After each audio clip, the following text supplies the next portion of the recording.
Russia's foreign ministry has issued a direct warning to Western nations, according to official statements. Any military forces deployed to Ukraine could be considered legitimate targets, Russian officials claim. Spokesperson Maria Zakharova delivered the message on Thursday, according to official Russian government statements.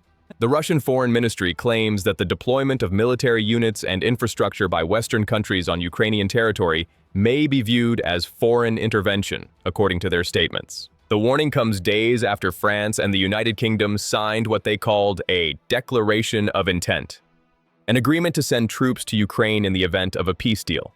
According to the Russian Foreign Ministry, this is seen as a dangerous escalation, as claimed by Moscow officials. Moscow views such deployment as a direct threat to Russian security interests, according to Russian government statements, and Russia has indicated, according to official statements, that it may respond accordingly. The agreement that triggered Russia's warning was signed in Paris on January 6, 2026, according to official reports.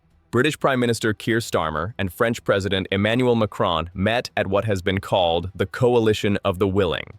According to official statements from both governments, they agreed to deploy a multinational force to guarantee Ukraine's security. The Declaration of Intent reportedly establishes military hubs in Ukraine for British and French troops. These would be activated following any peace agreement, according to Western officials.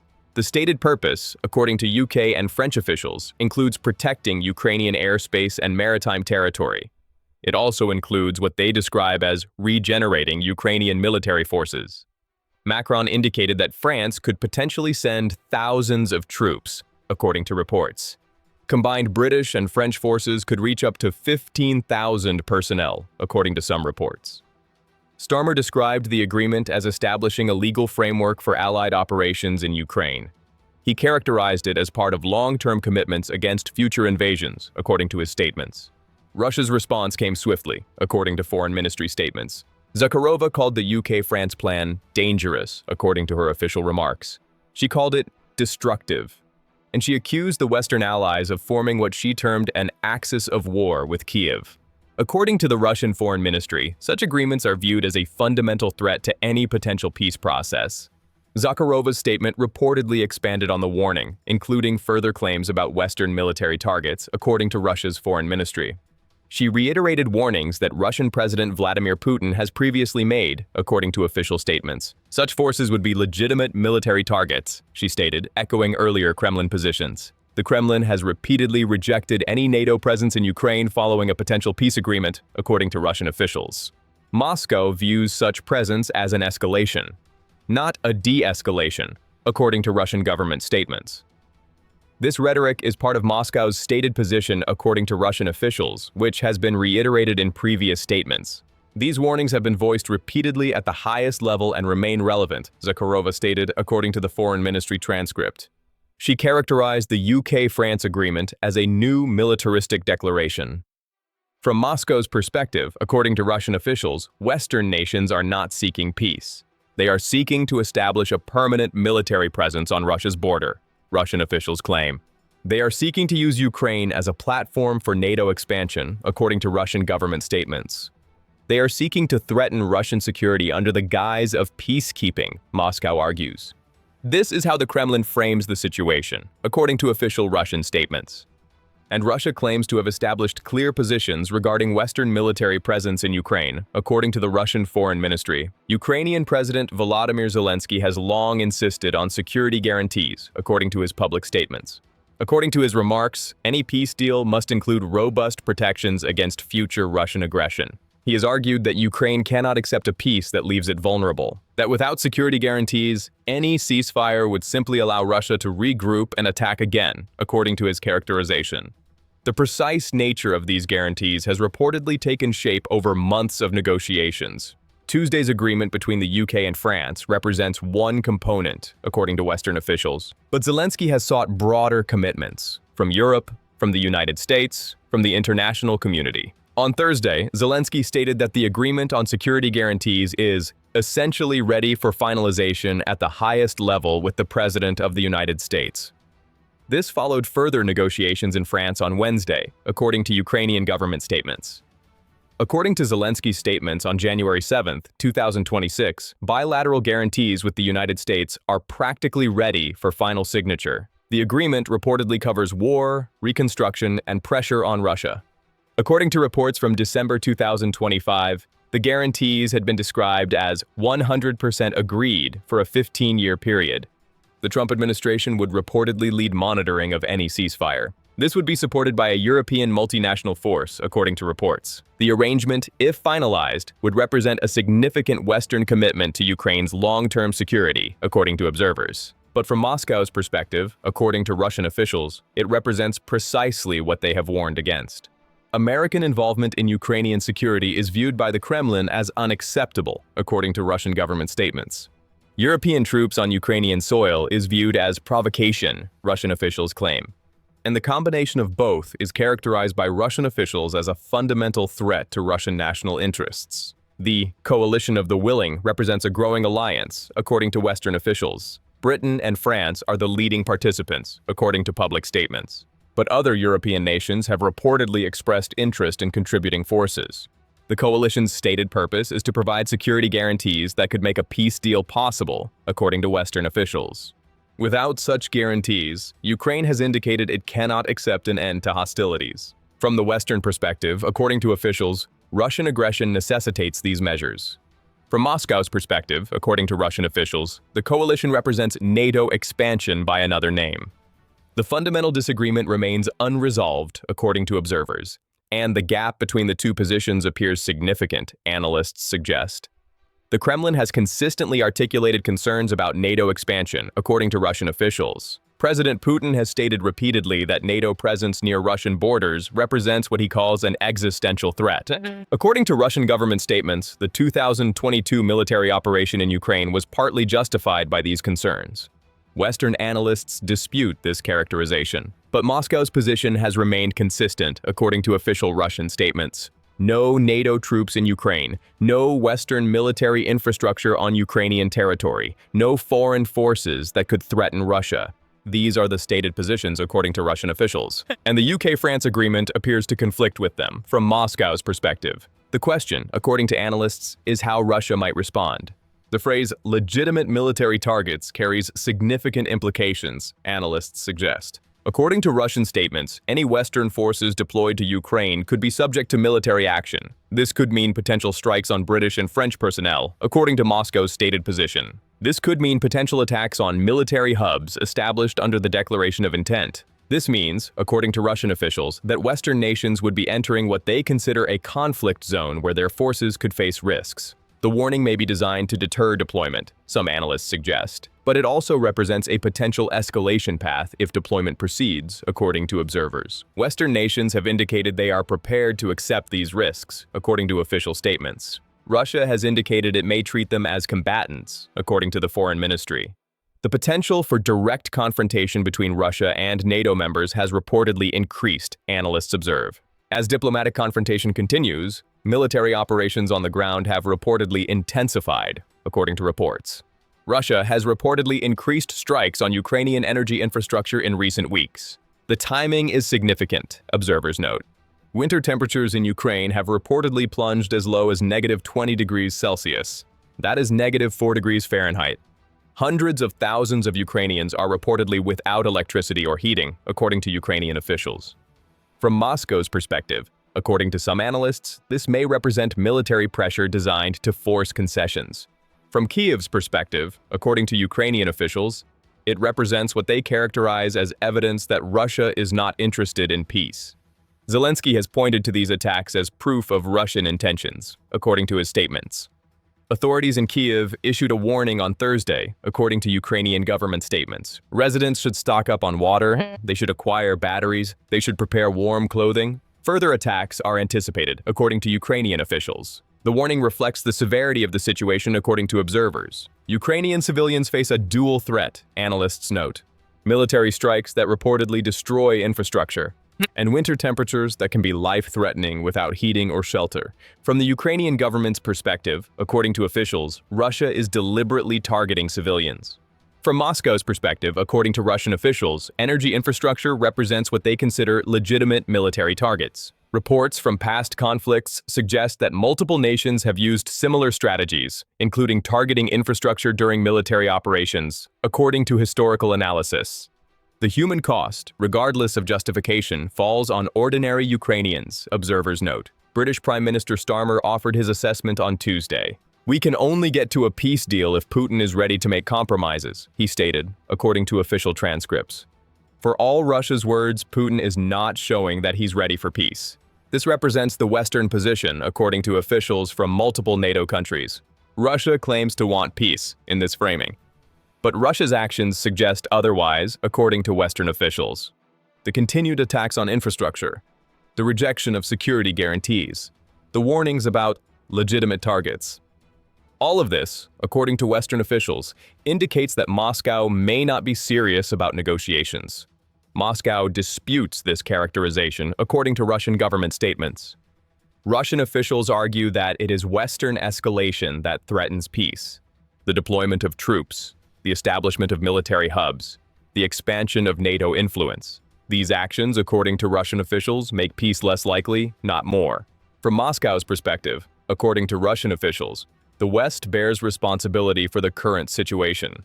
NATO expansion over decades created the conditions for conflict, according to Russian government statements. Western support for Ukraine has prolonged the war, Russian officials claim. And now, according to the Foreign Ministry, Western nations are escalating further by planning troop deployments. Russia claims it has consistently sought peaceful resolution, according to official statements. Russia claims it has been rebuffed by Western intransigence, according to Russian officials. Russia claims that security guarantees for Ukraine are actually threats to Russia, according to Kremlin statements. This narrative frames Russia as responding to Western aggression, not initiating it. Whether this characterization is accurate is disputed by Western officials and analysts. But it represents the official Russian position, according to government statements. The reported scale of potential deployment is significant, according to analysts. Up to 15,000 combined British and French troops, according to some reports. This would represent a substantial military presence on Ukrainian territory. Macron's reference to thousands of French troops suggests significant commitment, according to observers. British contribution would add to this number. Other coalition partners might contribute additional forces, according to Western officials. From a military perspective, according to analysts, 15,000 troops could provide meaningful security guarantees. They could monitor ceasefire lines. They could potentially deter renewed Russian aggression. They could protect Ukrainian airspace and maritime territory. But from Russia's perspective, according to the Foreign Ministry, they would represent what Moscow calls 15,000 legitimate targets. The stakes of deployment are high for all parties, analysts observe. Starmer described the Declaration of Intent as establishing a legal framework. According to his statements, it provides the authority for British and French troops to operate in Ukraine. This is significant, analysts note. Previous discussions of troop deployment were often vague about legal basis. The declaration reportedly addresses this gap. It establishes the terms under which forces would deploy. It defines their mission and authorities. It creates the foundation for what could become a long-term military presence, according to Western officials. From the Western perspective, according to officials, this is necessary preparation for peace. From Moscow's perspective, according to Russian officials, this is preparation for prolonged confrontation. The declaration reportedly establishes military hubs in Ukraine. According to reports, these would house British and French forces following any peace agreement. The hubs would serve multiple purposes, according to Western officials. Protecting Ukrainian airspace, securing Ukrainian maritime territory, training and regenerating Ukrainian military forces. The implication is a long-term Western military presence, analysts suggest, not just peacekeepers for a transitional period, but ongoing military infrastructure on Ukrainian territory. From Ukraine's perspective, according to officials, this is essential for security. From Russia's perspective, according to the Foreign Ministry, this is precisely what they have warned against. What options does Russia have in response? According to analysts, several paths are possible. Russia could intensify diplomatic pressure, warning of consequences. Russia could escalate military operations in Ukraine before any peace deal is reached. Russia could refuse to negotiate any agreement that includes Western troop presence. Or Russia could follow through on its stated position to treat deployed forces as legitimate targets. Each option carries risks, analysts observe. Escalation could draw deeper Western involvement. Diplomatic pressure might prove ineffective. And military action against NATO members' forces could trigger broader conflict. The Kremlin's ultimate response remains uncertain, according to observers. But the warning from the Foreign Ministry establishes the rhetorical framework for potential action. The potential deployment of NATO members' troops to Ukraine has raised complex questions, according to analysts. If British or French forces are attacked in Ukraine, does Article 5 apply? Article 5 is NATO's collective defense clause. An attack on one member is considered an attack on all. But the clause has traditionally applied to member territory, analysts note. Ukraine is not a NATO member. Would an attack on British troops in Ukraine trigger NATO response? The question is legally and politically complex, according to analysts. Western officials have not provided definitive answers, according to reports. The ambiguity may be deliberate, some analysts suggest. It creates uncertainty for Russia about potential consequences, but it also creates uncertainty for the alliance itself, observers note. Despite the talk of security guarantees, significant gaps remain between the parties, according to observers. Russia and the West have fundamentally different visions for Ukraine's future, analysts suggest. The West envisions a secure, Western-aligned Ukraine with military guarantees. Russia envisions a neutral Ukraine with no Western military presence, according to Russian officials. These visions appear incompatible, analysts observe. Zelensky's statement that guarantees are ready for finalization suggests progress on one side. But Moscow's warning suggests no progress on bridging the fundamental divide. A peace deal requires both sides to agree. Currently, according to observers, agreement seems distant. Zelensky has been consistent on one point, according to his statements. Ukraine cannot accept a peace that leaves it vulnerable to future attack. The 2014 Minsk agreements, in his characterization, failed precisely because they lacked enforcement mechanisms. Russia violated those agreements, according to Ukrainian and Western officials. Ukraine will not make the same mistake again, according to Zelensky's statements. Security guarantees are not optional in his framing. They are essential for any agreement. Without them, Ukraine would simply be waiting for the next Russian attack, he argues. This position has driven the negotiations with Western allies, and it has produced the UK-France declaration of intent, but it has also produced Russia's warning about legitimate targets. President Macron's indication of thousands of French troops represents a significant commitment, analysts observe.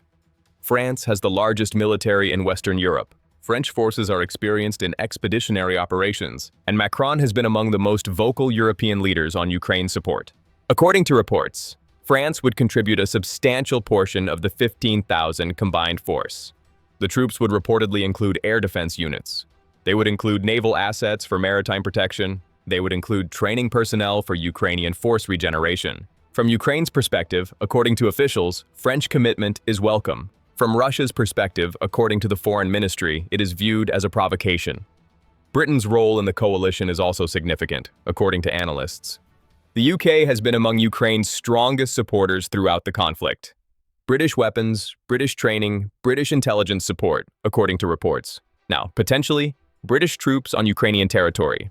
Starmer's characterization of the declaration as a legal framework suggests serious commitment, observers note. This is not merely a statement of intent. It is preparation for actual deployment, according to analysts. British forces would reportedly work alongside French counterparts.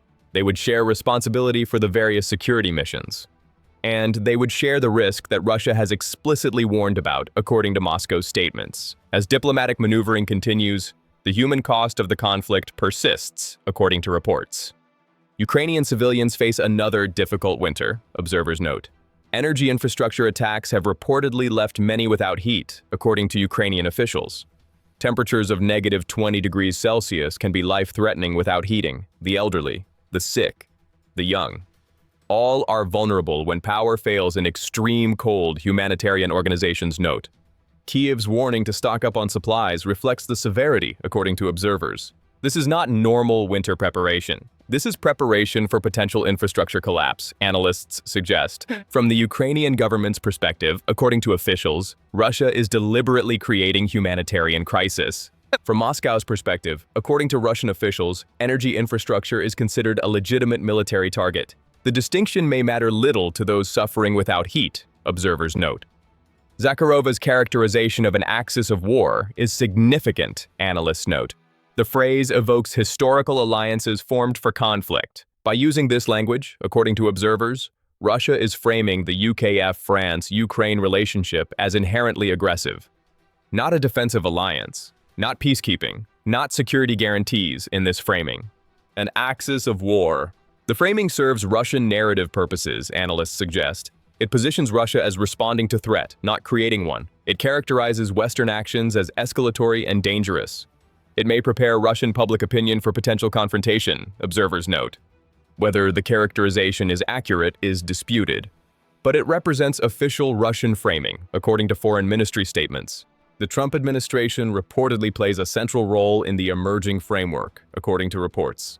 U.S. guarantees to Ukraine are described as practically ready, according to Zelensky. The United States would reportedly lead ceasefire monitoring efforts. This would be supported by the European multinational force, according to reports. The arrangement suggests American commitment to Ukrainian security, according to observers. But it also raises questions. What exactly would U.S. guarantees entail? Would American troops deploy to Ukraine? Would the U.S. provide military response if guarantees are violated? Details remain unclear, according to reports. The Trump administration has not publicly clarified all aspects of the agreement. According to reports from December 2025, security guarantees were described as agreed for a 15-year period. 15 years represents a generational commitment, analysts observe. It would span multiple presidential administrations, multiple changes in European governments, multiple potential shifts in global politics. From Ukraine's perspective, according to officials, long-term guarantees are essential. Short-term arrangements could be abandoned when political winds change. 15 years provides more durable security in this framing. From Russia's perspective, according to officials, this represents 15 years of Western military presence on their border. 15 years of what they characterize as threat. 15 years of confrontation. 15 years of what they call NATO expansion. The time frame underscores the depth of disagreement between the parties, analysts observe. The situation remains fluid, according to observers. Negotiations between Ukraine and Western allies appear to be progressing. Zelensky's statement about finalization at the highest level suggests imminent agreement. But Russia's warning complicates the picture. Any agreement that crosses Moscow's stated positions faces Russian opposition, and deployment of troops would, according to Russia's own statements, make them what Moscow considers legitimate targets. The path to peace remains unclear. Both sides claim to want it. Both sides accuse the other of blocking it. And both sides are preparing for continued confrontation, analysts observe. Russia has shown no signs of reducing military pressure, according to reports.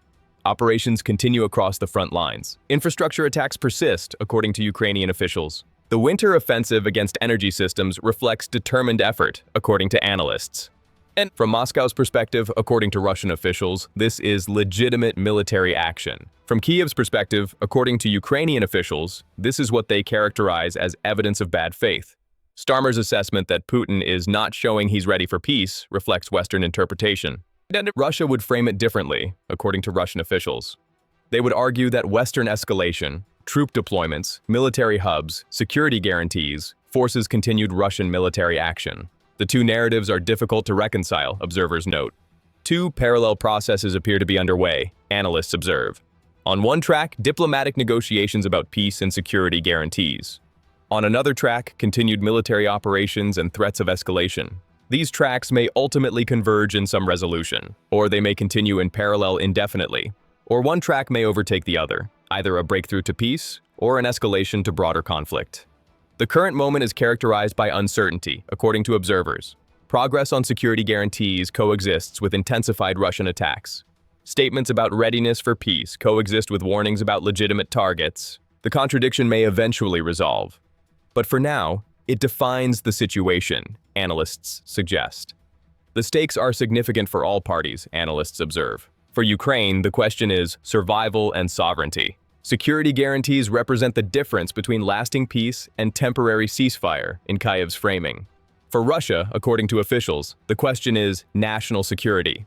Western troops on their border represent what Moscow calls unacceptable threat. For Western nations, the question is credibility and commitment. Having promised support for Ukraine, failure to deliver would have consequences, observers note. For ordinary people on all sides, the stakes are more immediate. Life and death, warmth and cold, peace and continued war. The decisions made by leaders in the coming weeks and months may determine outcomes for millions. This remains a developing situation, according to all parties.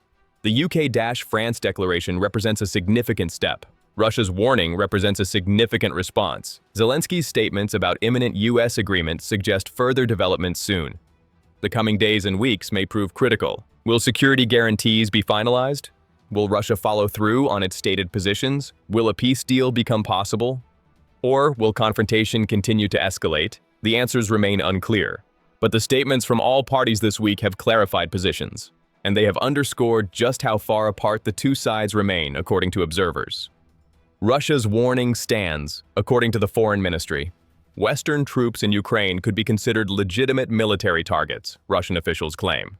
This rhetoric is part of Moscow's stated position, according to Russian officials, which has been reiterated in previous statements.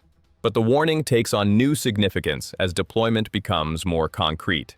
The declaration of intent has moved from discussion to signed agreement, and Russia has responded with what it characterizes as explicit warning. The confrontation between Moscow and Western capitals continues. The people of Ukraine await resolution, and the world watches as two nuclear-armed blocs find themselves in heightened tension. The situation carries significant risks, according to observers. The stakes could not be higher, and the outcome remains profoundly uncertain.